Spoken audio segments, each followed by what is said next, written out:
NASCAR at Texas post-race review. Let's get right into it. First of all, I'm going to try my best not to complain about the cars. I already did that in that video and then solved it in that video, or, gave an idea on how to fix them. So I'm just going to try to stay away from that. But honestly, this race wasn't boring, to say the least. Let's get right into it. Texas. So if you guys already know, Texas has been reconfigured and repaved. They changed the way 1 and 2 are, and this has been going on for, I think, 2 years now. I think this is the second year of Texas with the new configuration. But basically, it's a single lane track, and even though the Speedway wanted you to know that they were trying to add rubber as much as they can to get a high lane going, it was for no reason. There never was a high lane going, and there never will be for a pretty long time until these cars change and the track wears a little bit. And I don't know if they ever will run up higher in turns 1 and 2 because the way that corner is configured, it just doesn't seem like it's even possible. If it ain't broke, don't fix it. But unfortunately, this is the track we had to deal with, and it was going to be a pretty boring race. That's what most people thought.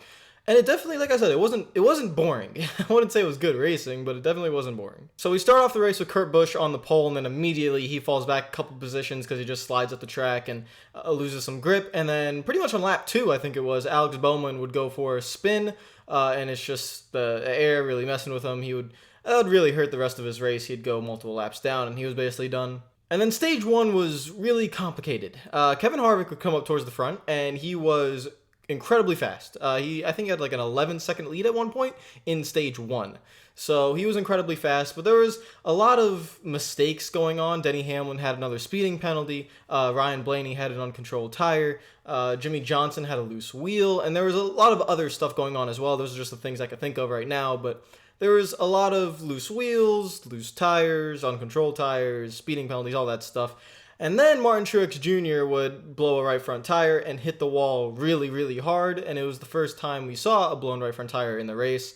And it was maybe kind of surprising. But with the speeds that these cars are carrying through the corners, which is just a stupid amount of speed through the corners, it's putting so much wear on the right front tire. And boom, boom, there it goes. Another playing factor was that it was also really cold. So the chilly weather put a little bit of another element into it, speeding the cars up. And these cars already, like I said, they're too fast through the corners, so they're just abusing the right front tire.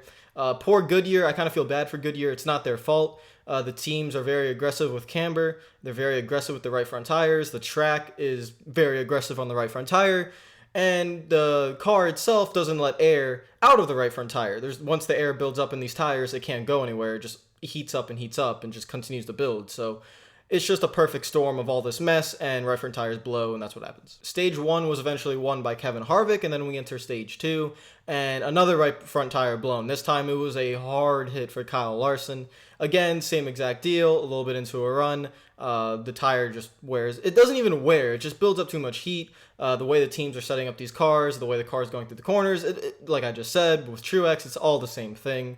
It's all the same issue. Larson goes really hard into the wall, and for you racers, I know that's one of the hardest hits that you can take in racing. That and a head-on hit are the two kind of worst hits you could take in racing. And then we had a restart, and then we had this mess of where Kyle Busch was underneath Chase Elliott. Kyle Busch gets loose, and then Chase Elliott's going, and then behind them in 3 and 4, Denny Hamlin gets loose underneath Eric Almirola, causes a wreck. Jimmy Johnson gets involved. Brad Keselowski gets involved. Jimmy Johnson goes hard into the inside wall. It's just, this is the perfect example of side force. This is what side force is. For those of you that watched the previous, video on what side force basically is, this is the perfect example, like I said. And this was on the initial lap. They weren't even up to full speed yet. They were up to full speed in 3 and 4, but Busch gets loose in 1 and 2 because he doesn't have any side force to lean on. Denny Hamlin, same exact thing. And this would happen a lot throughout the race. This also would happen again with Casey Kane and I think it was Trevor Bayne. Casey Kane gets underneath, gets loose. And like I said, this is not new in racing. You guys know this. It's common, but with these cars, with this track, with everything that's contributing, all these factors, it's the perfect storm for drivers just not being able to control their cars. Brad Keselowski would actually drop a subtle hint. I'm going to read the exact quote. So he was asked basically what happened. He said aerodynamics, and then he said the cars side by side, they're not meant to run that way. And that's, it's a very subtle hint in there, but it's a hint that he's not happy with the cars. And that's what I want more drivers to express. Just because I think we all know that they're not happy. I'm just going to move on because I already complained about this plenty. Like I said, those two videos, already did it. But yeah, Keselowski puts his point on it. aerodynamics, you guys know the rest of the deal. So that took out a lot of guys, and meanwhile, while this is all happening, by the way, Kevin Harvick is having some ridiculous pit road issues, from uncontrolled tires to a lug nut getting into the jack and not being able to, I think, rotate the jack or something, and he just had like a ridiculous amount of issues. The pit guns were failing. I think they were on their third pit gun during the race. They went a lap down because of that. They had to try to fight their way back onto the lead lap. This was all happening during the race. I don't even know what stage I'm on anymore. Basically, during this time, Kurt Busch would be in the lead. Eric Jones would actually have a moment in the lead. Kyle Busch would be in the lead. And at the end of stage 2, Kyle Busch would actually pass Kurt Busch to win stage 2. And then we would run the final part of the race. Like I said, it was an eventful race because every restart, there was always cars getting loose. Every single time, there was a car in the bottom lane getting loose and almost wrecking the car above them, and people going 3 wide because the momentum was lost. And so it created a lot of excitement on the initial restart. And then the cars would kind of settle into this, again, this ridiculous cornering speed. They're going so fast in the corners, it really doesn't even make sense. I don't understand how you can even think it provides good racing when they're going that fast in the corners. You can't. You're just running into too much air. But basically, Kevin Harvick would fight his way back on the lead lap because of a caution. He would basically, what he was doing, he was a lap down. He stayed out when everyone else pitted, and he caught the caution at the right time. So he was able to get back on the lead lap. He then had a pit, but then had another, I think it was another penalty, so he had to restart at the tail end of the longest line. Got another caution after that, and was able to get his way back up towards the front. He had about 20 lap pressure tires, so Harvick is storming his way through the field, gets up to second place behind Kyle Busch. He's running him down. And then they go down pit road, and Kevin Harvick has this pit stop where you see the tire rolling away, and basically he goes on, and the crew is thinking, or the commentators as well, Mike Joy, Darrell Waltrip, Jeff Gordon, they're thinking it might get a penalty for that. NASCAR talks about it, and no penalty. They just didn't rule a penalty on it. Let's go back to earlier in the race. Ryan Blaney gets a penalty for this. So you do the judgment. There's one pit stop that gets a penalty. There's one pit stop that doesn't. And comparing the two, you can easily tell which one should have a penalty. Actually, if you want to be consistent, both of them should. But basically, Blaney's tire gets barely outside the box. It's a penalty. Harvick's goes a couple feet outside the box. It's not a penalty. Where's the consistency? I don't know. Again, you guys be the judge about it. But basically, I mean, it's clear as day. It's just inconsistency on NASCAR's part. I would love to hear an explanation as to why Ryan Blaney got a penalty and Kevin Harvick did not, because I would love to see how either Steve O'Donnell or Brent Dwyer, or I know Brian France was at the racetrack today. That was beautiful. Yes, by the way, Brian France was at the racetrack. I would love to hear them explain how Harvick doesn't get a penalty and Blaney does. Again, I'm not subjective at any point. I'm just saying I don't hate Harvick. I don't hate Blaney. I like both of those guys. If one gets a penalty and one doesn't, yet the one guy that didn't get a penalty, the situation looked a lot more uncontrolled. What's the explanation? What is the logical explanation of this? It's ridiculous. It's just another thing I gotta complain. Stop complaining. It's Masters Sunday. It's been a great day. In the end, the race would go on to where Kyle Busch and Kevin Harvick would have a one-on-one duel. But Harvick, just with the dirty air, he couldn't get out there in front. He could get to about, I would say, half a second, maybe 0.4 of a second. But once you get into that level, Kyle Busch, all he has to do is hit his marks, not slip up, don't give up that bottom lane on the white line. And Harvick just wasn't able to do anything. Harvick had the best car. I think that was very clear. But with the aerodynamics and the track and how fast the car is going through the corners, because of the speed going through the corners, it enhances the effectiveness of clean air. And Kyle Busch was able to run out in front and wasn't able to get past. So Kyle Busch would finally win a race. He's been finishing second and third a lot this season. So he's finally able to win a race, get those 5 playoff points.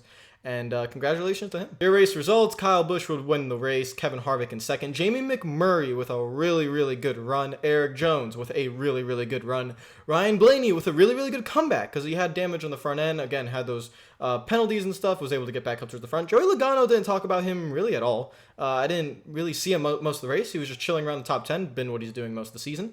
Kurt Busch in 7th had a pretty good run. Bubba Wallace was able to get an 8th place finish, by far his best run and best finish of the season, so good job to Bubba.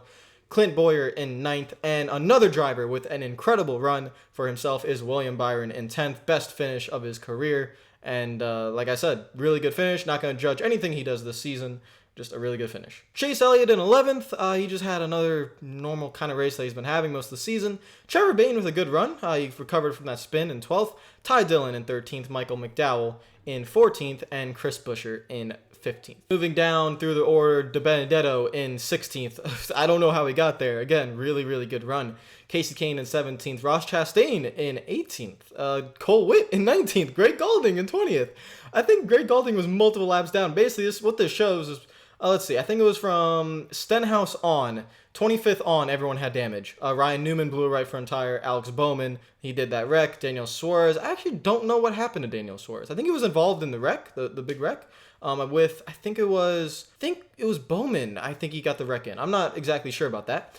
Sorry about that. Paul Menard blew a right front tire. Eric Almirola, Brad Keselowski, Denny Hamlin, Jimmy Johnson, Kyle Larson, Martin Truex Jr. A lot of drivers out of this race, and that's what gave De Benedetto, Kane, Chastain, Witt, and Galding those great finishes that they could be happy with. Like I said before, it wasn't boring. There's definitely a lot of talking points. There's definitely a lot of penalties and mistakes. Do I think it was a good race? No. I think it was an interesting race. It was interesting because basically you always had a storyline going, and I guess you could make the argument it was a good race because it definitely wasn't boring. I mean, it wasn't like you were running multiple green flag runs with nothing happening up towards the front. There was always a storyline going. There's the right front tire blowouts. There was all that. But is that good racing? No. It's just the fault of NASCAR with a track and Texas Motor Speedway, the track itself, a really dumb repave in my opinion, with a really dumb configuration in my opinion, but it makes it worse that the cars are this fast through the corners, and it kind of creates this kind of mess. And it created like a mess that I would think is comparable to Indianapolis when last year in the Brickyard, where that was a really crazy race,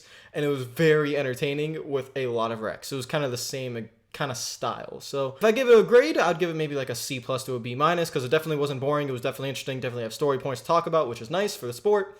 But like I said, I've already complained enough with the cars. I'm not going to do that anymore. You guys already know where I'm at with that. And let's just move on. Next race is Bristol. I am pretty excited for Bristol. I do prefer the old configuration. I do prefer the bottom lane.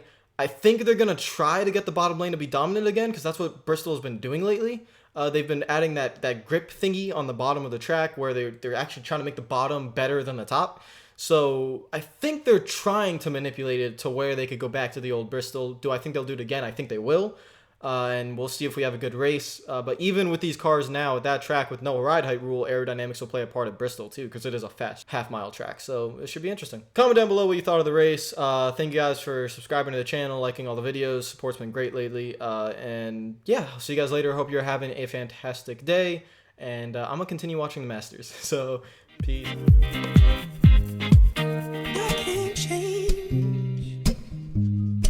Even if I tried, even if I wanted to, and I can't change.